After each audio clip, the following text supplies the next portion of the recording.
नमस्कार दर्शकों, मैं हूं केतन बारिया और आप देख रहे हैं हम तो पूछेंगे। दर्शकों, इस वक्त मैं मौजूद हूं भाईंदर पश्चिम के पावन जिनालय मंदिर के बाहर, जहां पर जो है आघाड़ी सरकार के उम्मीदवार मुजफ्फर हुसैन ने यहाँ पर एक जाहिर सभा ली है और इस जाहिर सभा में दोनों ही माजी आमदार को जो है धर्म की परिभाषा समझाई है और हिंदू धर्म क्या होता है, मुस्लिम धर्म में क्या लिखा है और लोक सेवक या जननायक का क्या काम होता है, उन्होंने जो है अपने शब्दों के प्रहार से दोनों को सिखाया, बताया। तो आइए आपको ले चलते उस सभा में जहाँ पर मुजफ्फर हुसैन जो है जमकर दोनों ही माजी विधायक पे गरजे है। लोग कहते हैं कि मुजफ्फर हुसैन चुन के आएगा तो नया नगर से दाढ़ी वाले और टोपी वाले यहां आ जाएंगे। अरे मैं 65 साल से हमारा परिवार इस शहर में है, 65 साल से, और 40-45 साल से हम राजनीति में है। आपको दाढ़ी वाला टोपी वाले की बात करते हो? तुम्हारे को जमीन पे कब्जा करने के लिए मियां भाई मुसलमान चलता है तुम्हारे को? वो गुंडे बदमाश लड़के चलते हैं तुम्हारे को? लोगों को बहकाने का काम, जनता को मिसगाइड करने का काम। अरे हिम्मत है तो अपने काम पे वोट मांगो, जाति धर्म पे क्या मानते हो? हमने इस मीरा भाईंदर में पॉलिटिक्स करी और कर रहे हैं और मरते दम तक करेंगे। तुम्हारे जैसा नहीं है कि 5 साल में शहर को लूट के खा लिया, 5 साल में, और दूसरे 5 साल में जो दूसरी आमदार बनी उसने तो कहर मचा दिया। आज तुम दोनों की लड़ाई काय के लिए है? आज तुम दोनों लड़ रहे हो सत्ता, सत्ते से पैसा, उस पैसे से बिल्डिंग का कारोबार। जवाहर भाई, आपने बोला रीडेवलपमेंट का काम, ये भाईंदर वेस्ट में आपकी सारी सोसाइटी में सिर्फ ये दोनों की कंपनी रीडेवलपमेंट का प्रपोजल भेजती है, सिर्फ ये दोनों की। इनकी लड़ाई काय के लिए है? जनता के लिए नहीं है, खुद के स्वार्थ के लिए है, खुद के स्वार्थ के लिए। और हमारी लड़ाई काय के लिए है?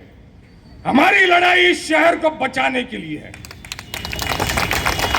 हमने इस मीरा भाईंदर शहर को बनाया है, बसाया है।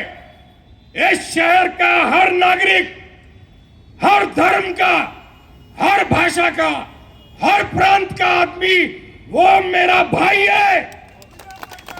हम तुम्हारे जैसा लोगों को बांटने की राजनीति नहीं करते कि ये हिंदू है, ये मुसलमान है। जैन भी हमारा भाई है, सिख भी हमारा भाई है, वैष्णव भी हमारा भाई है, दलित भी हमारा भाई है, एससी भी हमारा भाई है, क्रिश्चियन भी हमारा भाई है। सभी समाज के लोग जो इस देश में रहते हैं, वो हिंदू हो या मुसलमान हो, वो हिंदुस्तानी है। और यह अधिकार डॉक्टर बाबा साहब अंबेडकर ने दिया है, इस देश की कॉन्स्टिट्यूशन ने दिया है, इस देश की घटना ने दिया है।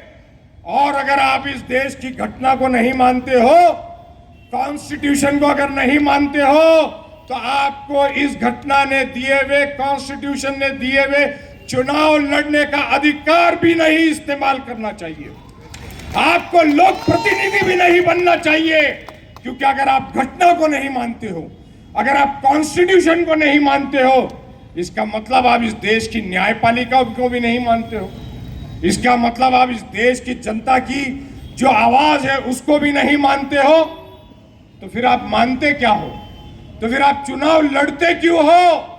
आप किसी मंदिर की संस्था का चुनाव लड़ो, आप किसी मंदिर की संस्था का चुनाव लड़ो, जनता के बीच जाके घटनात्मक पद के लिए चुनाव मत लड़िए। मैं चुनाव लड़ रहा हूं इस शहर की नुमाइंदगी करने के लिए, रिप्रेजेंटेशन करने के लिए। मैं कोई मंदिर के पुजारी की नौकरी मांगने के लिए चुनाव नहीं लड़ रहा हूं।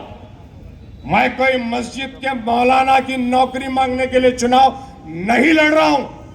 मैं किसी चर्च की पादरी की नौकरी मांगने के लिए चुनाव नहीं लड़ रहा हूं। मैं चुनाव लड़ रहा हूं इस शहर के काम के लिए, जो 10 साल में तुमने इस शहर को लूट के खाया है। मेरे शब्द है, लूटा है तुमने इस शहर को, लूटा है, और अभी आगे भी सिर्फ आप लूटने के लिए काम कर रहे हो। लोग मुझे बोलते हैं साहब ये पार्टियां हो रही है, वो पार्टियां हो रही है, यहां बांटा जा रहा है, वहां बांटा जा रहा है।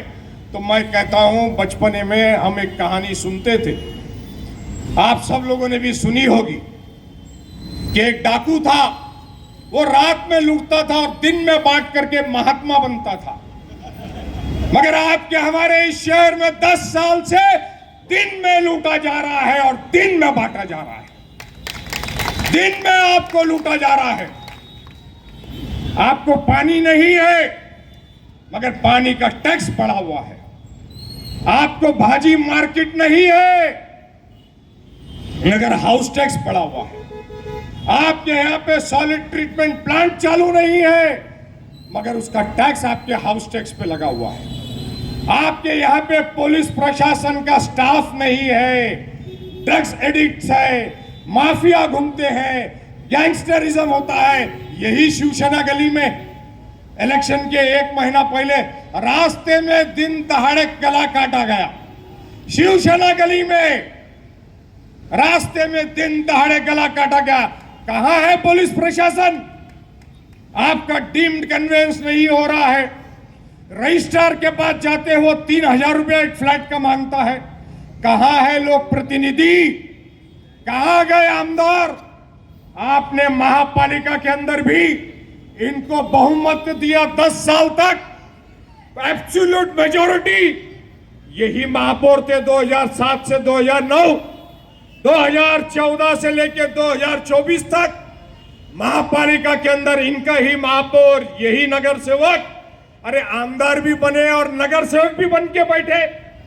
पद की लालच देखो कितनी है कि आमदार बन गए, नगर सेवक पद का राजीनामा नहीं दिया। मुजफ्फर हुसैन जब नगर पालिका में था, उप महापौर बना था 2002 में, और 2004 में जब विधान परिषद में गया तो पहला उप महापौर का राजीनामा दिया और फिर जाकर के विधान परिषद में गया। आपने एमएलए बन करके भेजा मगर नगर सेवक पद का लोभ गया नहीं, क्योंकि महापालिका का टेंडर का लोभ गया नहीं, टक्केवारी का लोभ गया नहीं। लड़ाई काय की है इनकी? इन दोनों की लड़ाई घी कहां गया खिचड़ी में, खिचड़ी कहां गई घी में, ये लड़ाई है। ये पत्रकार भाई मुझको पूछते हैं इनका वोट बटेगा तो आप जीतोगे? अरे मैंने कहा शेर अपना शिकार खुद करता है, छिछड़े नहीं खाता। एक पुस्तक है बहुत बढ़िया, आप में से अगर किसी को पढ़ने का शौक है तो जरूर पढ़िएगा। इजराइल के एक बहुत बड़े राइटर और रिसर्चर है, साइंटिस्ट है, उन्होंने एक किताब लिखी है सैपियन। आप लोग को सुनने का मूड है ना? ये भाई लोग जो बाहर खड़े हैं वहां, वो उधर फुटपाथ पे खड़े हैं, आप लोग को सुनने का मूड है ना? एक बहुत बढ़िया किताब है सैपियन, साइंटिफिक रिसर्च है कि पृथ्वी कब बनी, साइंटिफिक रिसर्च है, क्योंकि धार्मिकता के आधार पे तो पृथ्वी अलग अलग समय पे बनी है, अलग अलग देवी देवताओं ने बनाई है, ब्रह्मदेव ने बनाई है। ये साइंटिफिक रिसर्च वो बताता है कि 15 लाख साल पहले पृथ्वी बनी। आप गूगल करके देख लीजिएगा, अमेजोन से, फ्लिपकार्ट से आप किताब मंगा सकते हैं, 950 पेज की किताब है, और उसमें दिया है कि 4.5 लाख साल पहले जानवर, जानवर से इंसान, जो हम लोग भी जो मिथ होती है वो सुनते आए हैं कि पहला इंसान बंदर था, चिंपैंजी था, बाद में इंसान बना। तो खैर 4.5 लाख साल पहले गाय, कुत्ता, सारे जानवर, फूल, पौधे, दरख्त, ये सब बना, और इंसान जानवर से इंसान बना। आपके हमारे शहर में जीते जाते इंसानों को जानवर बनने का शौक है, कोई शेर बन रहा है, कोई शेरनी बन रही है। मतलब दुनिया आगे जा रही है, साइंस आगे जा रहा है, जानवर से आदमी इंसान बना है, और आज के ज़माने में किसी को इंसान से जानवर बनना है। जैनिज़्म की बात करते हैं, 52 जिनालय यहाँ पर है, मंदिर है, भगवान विराजमान है। जैनिज़्म की बात करते, अहिंसा परम धर्म की बात करते हैं, और जानवर खुद को बोल करके हिंसा की बात करते हो। जानवर खुद को बता करके हिंसा की बात करते हो। जैनिज्म की बात करते हो कि हम जैन हैं इसके लिए हमको वोट दो, तो फिर महाराज साहब जो व्याख्यान देते हैं कि सट्टा बाजारी मत करो, बंद कर दो, जुआ मत खेलो, बंद कर दो, गलत धंधा मत करो, बंद कर दो, रेस्टोरेंट में शराब मत बेचो, बंद कर दो, 5 स्टार होटल मत बनाओ, क्लब मत बनाओ, बंद कर दो। मैं तो डंके की चोट पे बोलता हूं कि मेरे धर्म के अंदर शराब पीना मना है, बियर बार खोलना मना है, शराब की इनकम से जीवन बसर करना मना है। हमने अपनी जिंदगी में नहीं बनाया रेस्टोरेंट, तुम भी बंद करो। रेस्टोरेंट है, 5 स्टार होटल है, आमा बोलशो आवતું ધંધુ છે આપણું યાર, આ ધંધુ કેવી રીતે બંધ કરવાનું? गंदा है पर धंधा है, गंदा है पर धंधा है, वो चलेगा। तो जनता को क्यों बेवकूफ बनाते हो? धर्म को धर्म की जगह रखो। मैं बोलता हमेशा मेरा कर्म ही मेरा धर्म है क्या तुम्हारा कर्म? है क्या तुम्हारा कर्म तुम्हारा धर्म? लोगों के प्रॉपर्टी लूट ली, शमशान भूमि के टीडीआर ले लिया, ऐसे ही 17 क्रिमिनल केस हो गए क्या? ऐसे ही हो गए। और एक दूसरी शेरनी बने घूमती है, पार्टी ने टिकट ही नहीं दिया। सोचो कितना भ्रष्टाचार का मामला होगा। 22%, 23%, 25%। अभी 2 महीने से मैं सुन रहा हूं कि इनको 22% का शौक है, 23%, 25%। लोगों को क्या क्या आश्वासन दिए, और दोनों एक दूसरे को बोलते हैं, दोनों एक दूसरे को बोलते हैं कि मुजफ्फर हुसैन इसका आदमी है, वो बोलता उसका आदमी। अरे मुजफ्फर हुसैन के तुम दोनों आदमी हो, क्योंकि अपक्ष नगर सेवक बोल के तुम मेरे पास ही थे 2007 में, और तुम नगर सेविका बोल के भी मेरे पास ही थी। सारे ये यूनिवर्सिटी से बच्चे बाहर निकले हैं। इसके लिए यूनिवर्सिटी के डीन को सिखाना नहीं और जगाना नहीं और उंगली मत करना। उंगली करोगे बहुत महंगा पड़ेगा, इतना याद रखिए। कायदा कानून से उलझिए मत। मेरे बारे में अफवाह फैलाते हो कि मैं टेररिस्ट हूं, उग्रवादी हूं। मैंने दिखा दिया मेरे पासपोर्ट की सिग्नेचर 35 साल की, और बोल दिया है पुलिस को भी 8 FIR हुई है। अगले 20 लोगों पे मेरे आरओ के पास कंप्लेन है, और पुलिस ने उस पर FIR दाखिल करना है। और चुनाव के बाद भी मैं छोड़ूंगा नहीं। ये पुलिस से कहूंगा कि वो लेटर ढूंढ के लाओ, राष्ट्रपति भवन में जो लेटर गया है वो लाओ, उसके ऊपर हस्ताक्षर होनी चाहिए राष्ट्रपति भवन की कि ये रिसीव्ड हुआ है लेटर। और अगर पुलिस ने वो लेटर नहीं लाया तो जितने लोगों पे FIR होगी उन पे 100 करोड़ का दावा ठोकूंगा, 100 करोड़ का। डंके के चोट पे बोलता हूं, वोट मांगने आया हूं आपके बीच में। ये 60 फीट और 90 फीट के ऊपर ये किसी की प्रॉपर्टी नहीं है, ये जनता जनार्दन है, और ये जनता जनार्दन किसी की ओनरशिप नहीं है।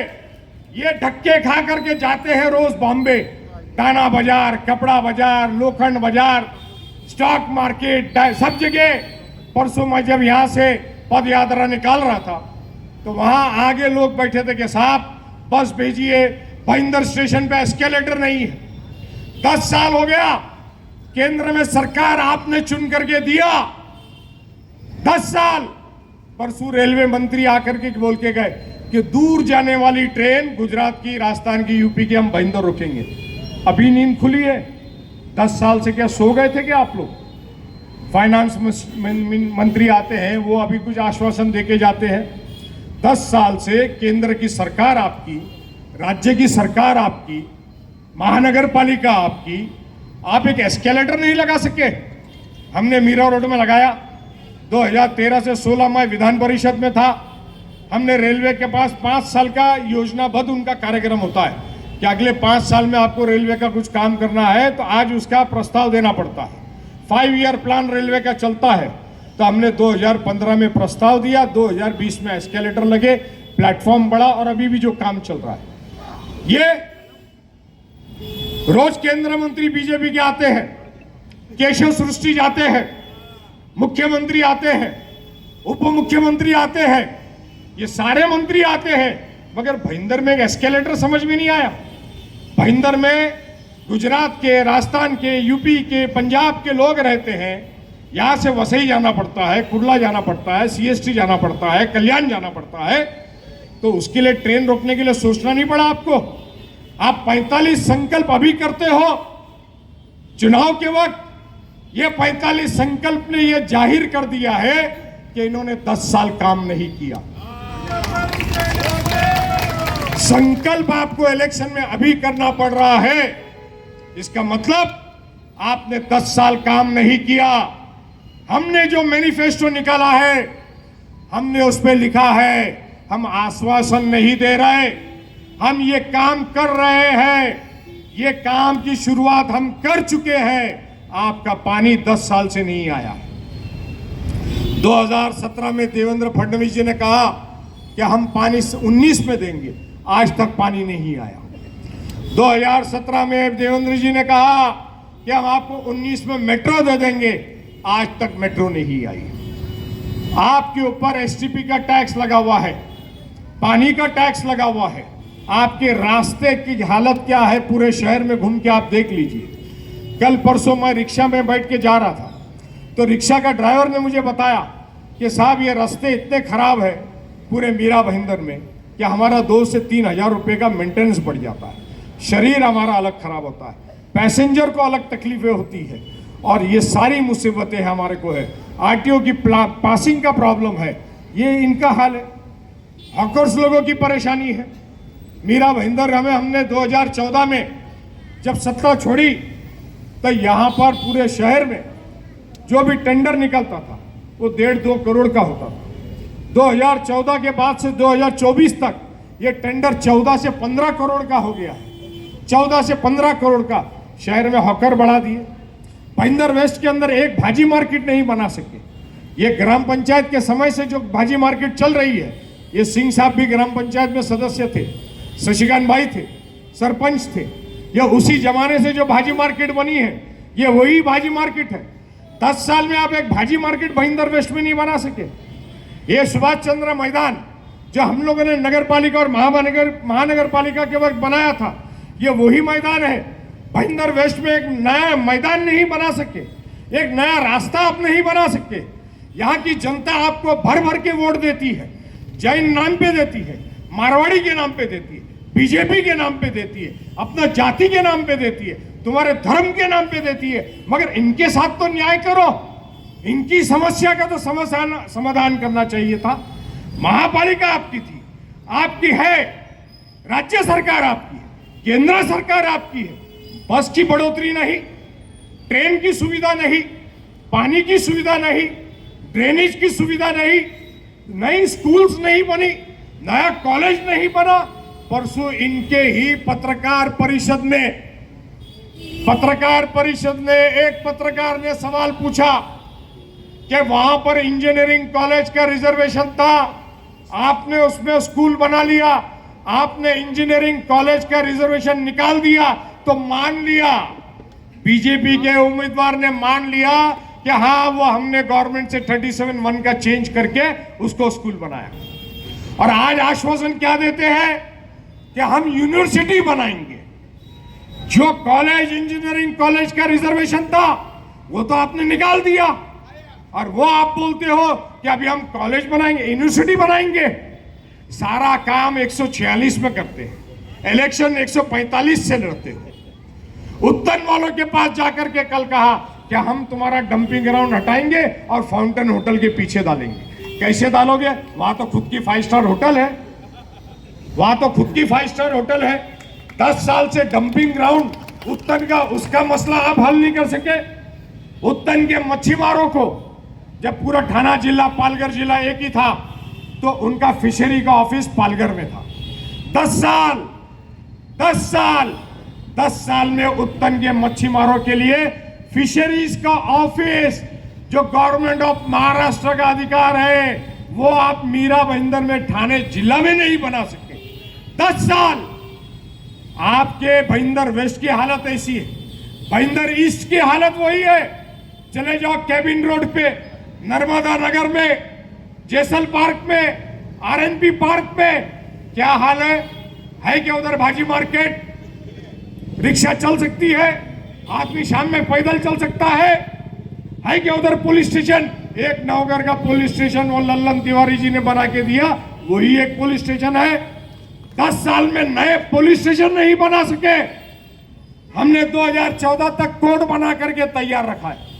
Court, first judicial magistrate court 15 number bus stop के पास, 10 साल में उसका उद्घाटन नहीं कर सके। आज इस शहर के लोगों को ठाना जाना पड़ता है, ठाना जाना पड़ता है, जाना 2 घंटा, आना 2 घंटा, कोर्ट की परेशानी। एपेलेट को जाना पड़ता है, पिटिशनर को जाना पड़ता है, वकीलों को जाना पड़ता है, यहाँ के लोगों को जाना पड़ता है। कितनी तकलीफ है। आप 10 साल में कोर्ट नहीं चालू कर पाए, आप भाजी मार्केट नहीं कर पाए, आप रेलवे की सुविधा नहीं कर पाए, आप पानी की सुविधा नहीं कर पाए, आप मेट्रो की सुविधा नहीं कर पाए, आप अंडरग्राउंड ड्रेनेज की सुविधा नहीं कर पाए। किया क्या? किया क्या? खाली खुद की धन संपत्ति जमा की, खाली खुद की धन संपत्ति जमा की। दोनों ने आ जाओ मंच के ऊपर, 20 साल की बैलेंस शीट मेरी रखता हूं जनता के सामने, 2000 की और अभी की। 24 साल में मेरी संपत्ति मेरे अकेले की नहीं, मेरे पूरी फैमिली की, पूरे फैमिली की। आ जाओ, रखता हूं balance sheet, government of India income tax का डॉक्यूमेंट है, वो रखता हूं सामने। और तुम्हारी भी रख दो कि 2000 में तुम क्या थे और 2024 में तुम क्या होगा। दूध का दूध, पानी का पानी हो जाएगा कि किसने शहर को लूटा है और किसने शहर को बनाया है। आज इस शहर को उजाड़ने का काम आप लोग कर रहे हो, जाति धर्म के नाम पे, हिंदू मुसलमान के नाम पे, शेर और शेरनी बन करके। जब तक के मुजफ्फर हुसैन है, मुजफ्फर भाव है, इस शहर में किसी पे कोई आंच नहीं आएगी, किसी पे कोई आंच नहीं आएगी। मेरे किताब में एक ही डायलॉग है, वो अरुण गौली की पिक्चर का डायलॉग है, मालूम है? चुकीला माफी नाही, चुकीला माफी नाही। तो कोणी असू द्या, तो समाजातला व्यक्ती असू द्या, अन्य समाजातला असू द्या, पक्षातला असू द्या, जर कोणी या शहरामध्ये आग लावायची भाषा करेल, हिंदू मुसलमान को डिवाइड करने की बात करेगा, ये चुनाव मैं इसीलिए लड़ रहा हूं। ये चुनाव मैं इसीलिए लड़ रहा हूं कि जिन लोगों ने अपनी टिकट के लिए खाली, दोनों ने सिर्फ बीजेपी की टिकट किसको मिलेगी इसके लिए हिंदू मुस्लिम भेदभाव बढ़ाने का काम किया, प्रयास किया, आग लगाने का काम किया। जो गलती हुई जनवरी में, जो गलती हुई वो गलती थी, उसकी माफी नहीं हो सकती। जो आग लगी, आपका काम था लोक नेता के नाते उसे बुझाना चाहिए था, आग के अंदर तेल डालने का काम नहीं करना चाहिए। आप लोगों ने उस आग में तेल डालने का काम किया, खुद को शेरनी, कोई शेर। ये शहर के अंदर हम ये हिंदू मुस्लिम भेदभाव कभी होने नहीं देंगे। ये शहर की जनता के लिए हम जो करना है वो करेंगे। ये हिंदुस्तान की तहजीब है, गंगा जमनी तहजीब है। पानी पे लाठी मारने से लाठी टूटती है, पानी अलग नहीं होता। ये दुकान है सामने, मिलाप जनरल स्टोर है, उसमें कई सामान होंगे, वो कई कारखानों में बनता होगा। जरी का काम होता है, अंसारी मुसलमान करता है। बुनकर कपड़ा बूंदता है वो मुसलमान होता है, किसान जो कॉटन देता है, सिल्क बनाता है, वो हिंदू होता है, उसका व्यापार गुजराती और मारवाड़ी जैन करता है और पूरा हिंदुस्तान खरीदता है। आपके यहां पे भाईंदर ईस्ट में बफिंग का कारखाना है, बफिंग का, उसके मालिक सारे मारवाड़ी जैन है। उसके अंदर काम करने वाला दलित आदमी है, पिछड़ी जाति का है, मुसलमान है, यूपी का है, पंजाब का है, राजस्थान का है, तमिलनाडु का है। उसका व्यापार गुजराती मारवाड़ी जैन करते हैं, अन्य समाज के लोग करते हैं। अब पूरे हिंदुस्तान में भाईंदर का माल जाता है। क्या क्या चीज अलग करोगे, क्या क्या चीज अलग करोगे, किस तरह इस देश को बांटोगे?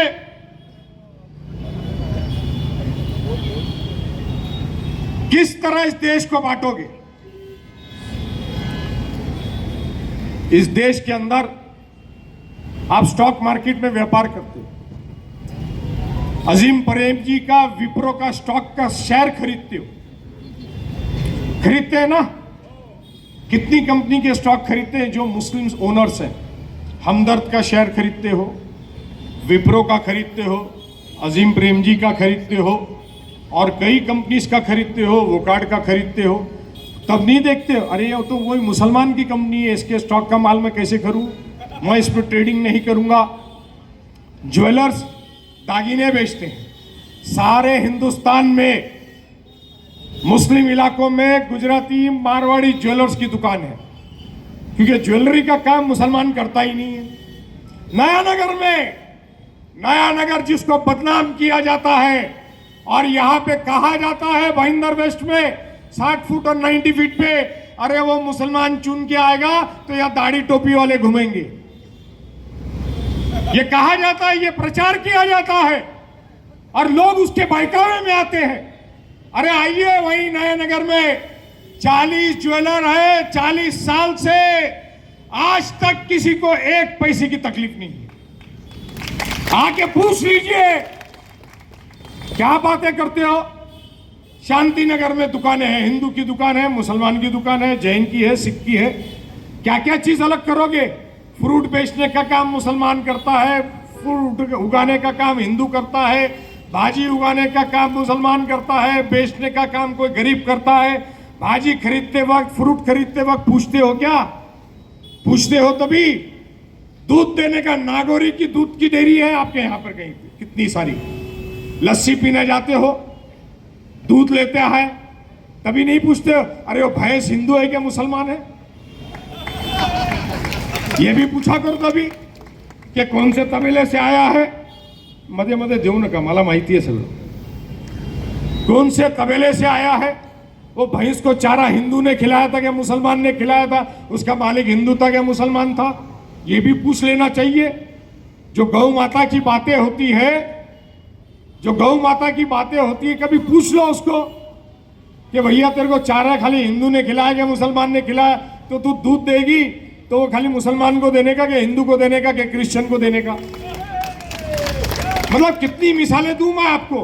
म्युनिसिपैलिटी का पानी आ रहा है, वो पानी का टैक्स पूरी म्युनिसिपैलिटी में हर कोई भर रहा है, और वो टैक्स के अंदर मटन की, चिकन की, रेस्टोरेंट की, बियर बार की, मुसलमानों की दुकान की, क्रिश्चियनों की दुकान की, दलित की, आदिवासी की, सबके टैक्सेस जाते हैं। आपके मकान के टैक्स जाते हैं, सबका टैक्स जाता है, तभी म्युनिसिपैलिटी आपका ये रास्ता बनाती है।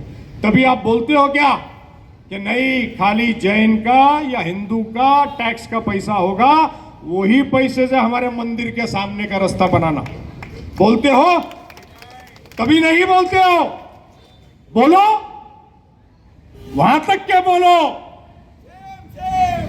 खाली चुनाव में क्यों बोलते हो? हर चीज को डिवाइड करो, हर चीज को डिवाइड करो कि इनकम टैक्स का भी जो पैसा मुसलमान भरता है, क्रिश्चियन भरता है, अन्य जाति बिरादरी का भरता है, उससे आप एयरपोर्ट का अलग एयरपोर्ट बनाओ, रेलवे अलग बनाओ, बस अलग बनाओ, हर चीज का डिवीजन करो। वोट का खाली डिवीजन काहे के लिए करते हो?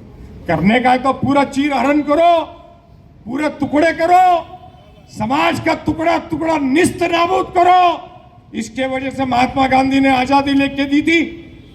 इसके लिए सरदार पटेल ने हिंदुस्तान को यूनाइट करके रिपब्लिक ऑफ इंडिया बनाया था। इसके लिए हमारे लोगों ने शहादत दी। आजादी पाने के लिए करोड़ों लोगों ने अपनी जान की प्राण की आहुति दी, बलिदान दिया, त्याग दिया। यह हिंदुस्तान को हिंदुस्तान बनाने के लिए, एक रिपब्लिक ऑफ इंडिया बनाने के लिए क्या इसके लिए किया था? क्या आप जाति भेद भाव धर्म के नाम पे बांटो खाली एक वोट के लिए? और वोट भी काय के लिए? तो खुद के स्वार्थ के लिए, सिर्फ खुद के स्वार्थ के लिए। मैंने तो ओपन चैलेंज दिया है, अभी तक स्वीकारा नहीं है। क्या आओ रामायण पे चर्चा करते हैं, आओ भागवत गीता पे चर्चा करते हैं। पूछना चाहता हूं मैं, इसी मंदिर में बहुत ही ज्येष्ठ महाराज साहब आते हैं। इलेक्शन का टाइम है इसलिए किसी महाराज या स्वामी संतों का नाम नहीं लूंगा। मैं मिलता हूं उनसे। मुझसे उन्होंने कहा 2-4 साल पहले कि मुजफ्फर भाई, मुजफ्फर आप कभी कोबे जाइएगा। कोबे मैंने म्यूजियम बनाया है, लाइब्रेरी बनाई है। पिछले साल अमृत महोत्सव था बैप्स का। बैप्स मालूम है क्या? स्वामीनारायण अहमदाबाद में 5 लाख की जनता में मेरा सत्कार किया गया, क्योंकि प्रमुख स्वामी महाराज और उस संस्था से, बैप्स से मैं 35 साल से जुड़ा हूं। अक्षरधाम के इनॉग्रेशन में चिमन भाई पटेल, गोपीनाथ मुंडे जी, आप मेरा जो वीडियो एक चलता है उसमें फोटो आप मेरी देख सकते हो। यंग एकदम 91-92 की बात है। उस समय का इनॉग्रेशन में मैं स्टेज पे था। तब से मेरा संबंध है। इस्कॉन के अंदर जब से मीरा भाईंदर में आया है तब से मैं पैट्रन मेंबर हूं। महाराज साहब जो मेरे गुरुदेव है जैन समाज के, मैं नाम नहीं लूंगा, आप लोग जानते होंगे, मेरे गुरुदेव 35 साल से संबंध है। सभी जाति धर्म के स्वामी से, संतों से, महाराज से मेरे संबंध है, व्यक्तिगत संबंध है। मेरे घर में कोई दुख होती है, परेशानी होती है तो फोन करके आशीर्वाद मांगता हूं। आज भी मेरे नागपुर के खेत पे 10 संत रुके हुए हैं स्वामीनारायण समुदाय के, मेरे नागपुर के खेत पे। आज की बात बोल रहा हूं मैं आपको। तो ये घनिष्ठ संबंध है, उसका प्रचार प्रसार नहीं करते हम। हमारे पिताजी के जमाने से लेके मेरे हाथ तक के हमने कई मंदिरों में मूर्ति भराई है। मैं डंके की चोट पे कहता हूं, मैं मुसलमान हूं, मैं हूं, और मेरा ईश्वर, मेरी नीयत, किसी की श्रद्धा को सवाल दुनिया में कोई नहीं कर सकता, कोई नहीं कर सकता।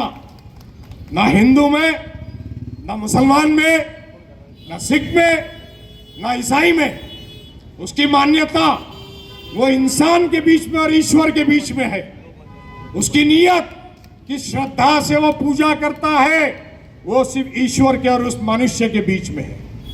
मगर मनुष्य स्वार्थी है, मनुष्य स्वार्थी है। और इसीलिए इतनी बार संसार में 23 कोटि देवी देवता आए, पीर पैगंबर आए, और जब पीर पैगंबर आना बंद हो गए तो साधु संत आए। और साधु संतों का साथ और सहकार, जिसको आशीर्वाद मिलता है, उसका जीवन धन्य होता है। इसलिए मैं अपने जीवन को धन्य मानता हूं। राजनीति के अंदर सिर्फ सत्ता पाना, सिर्फ सत्ता पे बैठना, आमदार बनना और मंत्री बनना, ये मेरे नजदीक में महत्व का नहीं है। महत्व का ये है कि आप सत्ता से दूर हो मगर लोगों के दिल में बसते हो, ये ज्यादा महत्व का होता है। और इसी वजह से पिछले साल अमृत महोत्सव में हर दिन 5 लाख वहां पे दुनिया से लोग आते थे। स्वामीनारायण के वहां पे 5 लाख जनता के बीच में मुजफ्फर हुसैन का सत्कार किया गया।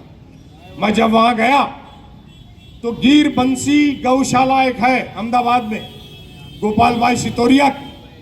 मेरे खेत में मेरे पास गिर गाय है, गौशाला है, गौशाला है मेरे खेत में। तुम्हारे जैसा होर्डिंग नहीं लगानी पड़ती, तुम्हारी तरह होर्डिंग नहीं लगानी पड़ती। मेरे गौशाला में मेरे साथ चलिएगा, मेरी गौ माता मुझे देख के मेरे पीछे दौड़ के आती है। वो श्रद्धा और प्रेम है। तब मैं उस कोबे के मंदिर में गया, आलीशान म्यूजियम। महाराज साहब का इतिहास मुर्शिदाबाद के एक अलग संप्रदाय में जन्म लिया है। मैं यहाँ पे जो महाराज साहब आते हैं उनका बता रहा हूँ, अलग संप्रदाय में जन्म लिया, मगर जैनिज्म की तरफ बढ़े और आज हिंदुस्तान के सब में बड़े महाराज कहलाते हैं। उनके कोबे के म्यूजियम में गया, वहां पे उन्होंने जो संग्रहालय में 1000 साल से जो जैनिज्म की किताबें 1000 साल के लिपि के ऊपर है, पत्तों के ऊपर है, हर चीज के ऊपर लिखी हुई है, ऐसी किताबें, ऐसा पूरा उन्होंने संग्रहालय में जमा किया और उसको बहुत ही व्यवस्थित रीत से संभाल के रखा है। उस संग्रहालय में, महाराज साहब के उसी संग्रहालय में आप जाइएगा, कोबे अहमदाबाद जा करके देखिएगा तो आपको एक शाहजहां का फरमान मिलेगा। मुगल सल्तनत का शहंशाह शाहजहां, उसका एक फरमान मिलेगा। मैं कोबे की बात कर रहा हूं। अहमदाबाद के जैन मंदिर जो महाराज साहब यहाँ आते, जिन्होंने बहुत ही बढ़िया म्यूजियम बनाया है, लाइब्रेरी बनाई है, उस म्यूजियम की बात कर रहा हूं। उसमें एक शाहजहां का आपको फरमान मिलेगा। यहां पर प्रदूषण के वक्त ये दुकानें बंद करो, वो दुकानें बंद करो, ये करो, वो करो, सिर्फ जैनिज्म का और जैनों का मत लेने के लिए। मगर मैं आपको इतिहास बता रहा हूं और जैन मंदिर के म्यूजियम की बात बता रहा हूं। मैं अगर झूठ बोल रहा होगा तो चुन के आने के बाद भी राजीनामा दे दूंगा। एमएलए से मैं तो चुन के आने ही वाला हूं, मैं चुन के आने ही वाला हूं, लिख के ले लीजिए। और ये कह रहा हूं कि अगर वो शाहजहां का फरमान आपको वहां नहीं दिखेगा तो मुझे आकर के बोलिएगा कि आपने झूठ बोला था। उस पे लिखा है कि प्रदूषण के वक्त में देश के अंदर या उस इलाके के अंदर कहीं पे भी मांस, मटन, मच्छी नहीं बेची जाएगी। ये उस जमाने की बात बता रहा हूं। गौ माता के बारे में बात करते हैं, मुझे बता दीजिए जरा कि गौ माता को गौ माता कब से बोलते हैं? ये इतिहास जरा बताने का बोलिए इनको, ये इतिहास बताने का बोलिए तो मैं मान जाऊं कि एक हकीकत में गौ माता की पूजा करते हैं, गौ माता को समझते हैं। हमारे धर्म में मैं बता रहा हूं, इस्लाम में गौ माता को 4 पैर के जानवर की सरदार कहा गया है। आज ये A2 की दूध बेचते हैं 100 रुपए लीटर, उसमें कहा गया है इसकी दूध में दवा है, इसको बचाइए, इसकी हिफाजत कीजिए। समाज में अच्छे लोग, बुरे लोग सब जगह होते हैं। इसका ये मतलब नहीं कि पूरा समाज बुरा है। अब सभी धर्मों के अंदर लोग चीटिंग भी करते हैं, मार्केट का पैसा लेके गायब हो जाते हैं, हीरा बाजार से गायब होते हैं, लोखंड बाजार से गायब होते हैं, स्टॉक मार्केट से गायब हो जाते हैं। कि तो क्या सारे व्यापारी चोर हैं? क्या सारे व्यापारी चोर हैं? आप कुछ लोगों की गलती की वजह से पूरी समाज को दोषी नहीं ठहरा सकते। बहुत सारी बातें और मैं डंके की चोट पे कह सकता हूं आपको। इसके लिए और एक बार मेरी सभा लगाइए, मुझे बुलाइए, चुनाव के बाद भी आपको पूरा रामायण, महाभारत और गौ माता कब से कहा गया ये सारी बात बताऊंगा। आज हमारे रसिक भाई महाराज आए नहीं है, 2 बार मेरे को द्वारका ले जाकर के धड़ा चढ़वाया है मेरे से, द्वारकाधीश के दरबार में 2 बार। हरिद्वार गया हूं, गंगा में स्नान किया हूं, सभी हिंदुस्तान के देवी देवताओं के दर्शन को जाता हूं, सारे मज़ारों पे जाता हूं, सूफी संतों के यहाँ जाता हूं, सारे चर्चेस में जाता हूं, सारे गुरुद्वारे में जाता हूं, क्योंकि मैं नसीबवान हूं कि मुझे हर धर्म की जगह में जाने का मौका मिलता है। मैं नसीबवान हूं कि मुझे हर धर्म के साधु संतों का आशीर्वाद प्राप्त है। साधु संत कौन होते हैं? सूफी कौन होता है? जो दरगाह होती है, जो दरगाह बोली जाती है, वो कौन होता है? सूफी है, समाधि है। सूफी, साधु, संत एक ही अल्फाज है। सूफी अरबी और उर्दू में कहा जाता है, साधु, महाराज, संत हिंदी, संस्कृत और अन्य जुबान में कहा जाता है। जो ईश्वर है, जो भगवान है, उसकी जो प्रार्थना करता है, आराधना करता है, 24 घंटे उसकी माला जपता है, जिसको हम तस्बीह कहते हैं, माला कहते हैं। मेरे गुरुदेव को, मैं हज पे गया था 97 में पिताजी को लेके, तो वहां से माला लाके दी थी। गुरुदेव ने मुझे कहा था, मैं जैन गुरुदेव जी के बारे में बोल रहा हूँ, गुरुदेव ने कहा कि मुजफ्फर भाई आप जाओगे तो मेरे लिए माला जरूर लाना, इस कलर की लाना। मैंने लाया। अभी 6 महीना पहले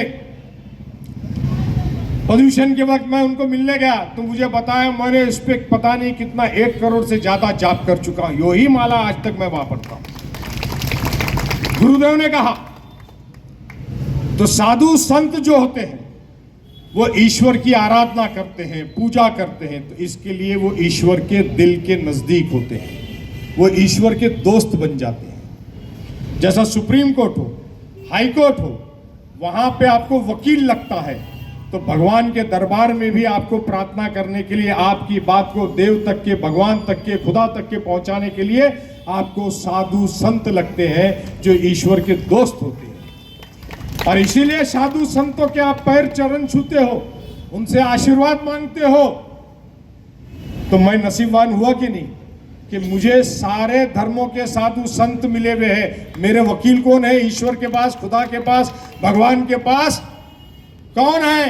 ये सारे सृष्टि के सारे साधु संत हैं। उनका आशीर्वाद जिसको प्राप्त होता है, तो मेरे नाम में तो मुजफ्फर है। मुजफ्फर के मायने होते हैं विजय। जैसा हिंदी में नाम होता है विजय, तो मेरा नाम है मुजफ्फर। मुजफ्फर का मतलब है विजय, हमेशा विक्टोरियस।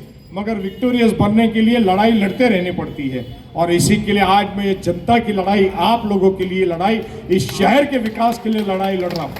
जो 10 साल आपने लोगों को चुन के दिया, जिन्होंने यहाँ की जनता की आवाज को विधानसभा तक नहीं पहुंचाया, जो काम नहीं किया, जो भ्रष्टाचार बढ़ाया है, उस भ्रष्टाचार के खिलाफ मैं लड़ रहा हूँ।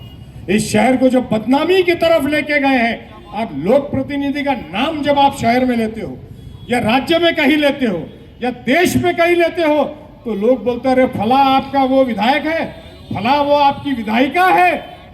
आपको अच्छा लगता है? घर में माँ, बहन, बेटियां हैं, किस तरह के वीडियो चलते हैं शहर में? शर्म नहीं आती है? शर्म नहीं आती है? तब कहा जाता है हिंदुत्व, तब कहा जाता है सनातन धर्म, कि माँ बहन की इज्जत नहीं आप करते। अरे वो विधायिका मिल गई कहीं पे, मुझे विधायिका मिल गई। हम महिलाओं का सम्मान करते हैं, माँ बेटियों का सम्मान करते हैं। कोई विरोधी भी हो तब भी उसका सम्मान करते हैं। कोई साथ में खड़े रह के फोटो भी निकाला तो हम महिलाओं का और विरोधियों का भी सम्मान करते हैं। ये हमारी संस्कृति है, ये हमारी संस्कृति है। वो चुन करके आई, ये हमारी संस्कृति है कि हमने जाके अभिनंदन किया। अगर तुम चुन के आए होते तो तुम्हारा भी जाके अभिनंदन किया होता। गिलबर्ट मेंडोजा चुन के आए, हमने जाके उनका भी अभिनंदन किया था। प्रताप सरनायक चुन के आए, हमने उनका भी अभिनंदन किया। अभी जो खासदार सेना बीजेपी का चुन के आए, हमने उनका भी अभिनंदन किया। अरे लोकतंत्र है, जनता के फैसले को मानना चाहिए और अपनी संस्कृति को जपना चाहिए। वरना क्या धर्म है? क्या धर्म ने सिखाया आपको? क्या साधु संतों ने सिखाया आपको? और वो सीखने के बाद में क्या सीखा आपने? अगर आपने व्याख्यान सुना तो साधु ने कहा, संतों ने कहा, महाराज ने कहा, शराब छोड़ो, बीड़ी छोड़ो, गुटखा छोड़ो, गलत काम छोड़ो, लोगों को धोखा देना छोड़ो, चीटिंग करना छोड़ो। व्याख्यान सुन करके बाहर निकलने के बाद आके वही काम करना है, तो सीखा क्या? तो आपका कर्म क्या हुआ? आपका जब कर्म ही खराब है तो धर्म कहां से सही होगा? क्योंकि आपका कर्म ही धर्म है। ये श्री कृष्ण ने कहा था कि मेरा कर्म ही मेरा धर्म है, तेरा कर्म ही तेरा धर्म है। अर्जुन से कहा श्री कृष्ण ने कि ये भले ही तेरे भाई हो, मगर ये अन्याय कर रहे हैं, ये अन्याय कर रहे हैं, ये गलत कर रहे हैं। जब अन्याय और गलत कोई समाज में करता है तो ये भूल जाना कि वो तेरा भाई है, तेरे को उसके खिलाफ लड़ाई लड़ना पड़ेगी। तो आज अगर हम ये शहर में लड़ाई लड़ रहे हैं तो अन्याय के खिलाफ, गलत बातों के खिलाफ हम लड़ाई लड़ रहे हैं। हम शहर के लोगों के लिए लड़ाई लड़ रहे हैं। हम कोई जात पात भेदभाव धर्मवाद फैलाने के लिए नहीं लड़ रहे हैं। इसी 60 फीट रोड पे, इसी 90 फीट रोड पे अगर हिम्मत है तो दोनों आ जावे मेरे साथ बात करने के लिए। जाहिर से आ जावे, कौन हिंदू है, कौन मुसलमान है, कौन हिंदुस्तानी है, कौन देश की इस घटना पे काम करता है, उसका सिद्ध हो जाएगा। दूध का दूध, पानी का पानी हो जाएगा। दोस्तों, ये 20 नवंबर का जो चुनाव है, यह आपके भविष्य का तय करने वाला है कि आपको इस 20 साल के, ये 10 साल के अंधकार से आपको बाहर निकलना है या नहीं निकलना है। कि अगले 5 साल वापस ये उसका वीडियो भेजेगा, वो उसकी वीडियो भेजेगी, रोज इनके तमाशे चलेंगे। और आपको शहर के लोगों को, जब मुंबई जाओगे, धर्मस्थलों पे जाओगे, कहीं भी जाओगे, शादी ब्याह के रिश्ते के लिए जाएंगे, तो आपको ऐसा पुकारा जाएगा, अरे वो वीडियो वाली, अरे वो वीडियो वाला, वो आपका आमदार है क्या? आपको ये कालक आपके माथे पे पोंछनी है? अगर ये कालक आपको अपने माथे पे पोंछ के रखनी है और आपको 5 साल जिल्लत और शर्म बर्दाश्त उठाना है, तो आप ये गलत फैसला जरूर करना कि इनको वोट देना। और अगर आपको शहर का विकास करना है और आप चाहते हो कि इस बालक के, इस शहर के माथे से ये काला कलंक हट जाए, तो हाथ के इस पंजे के ऊपर 3 नंबर का बटन दबा करके आप मुझे वोट दीजिएगा। इस शहर का सेवियर हूं, इस शहर को बचाने के लिए आया हूं। और मैं ये फिर से कहना चाहता हूं कि इस शहर को गलत राह पे ले जाओगे, आग में झोंकोगे, हिंदू मुसलमान करोगे, महंगा पड़ेगा। धन्यवाद। जय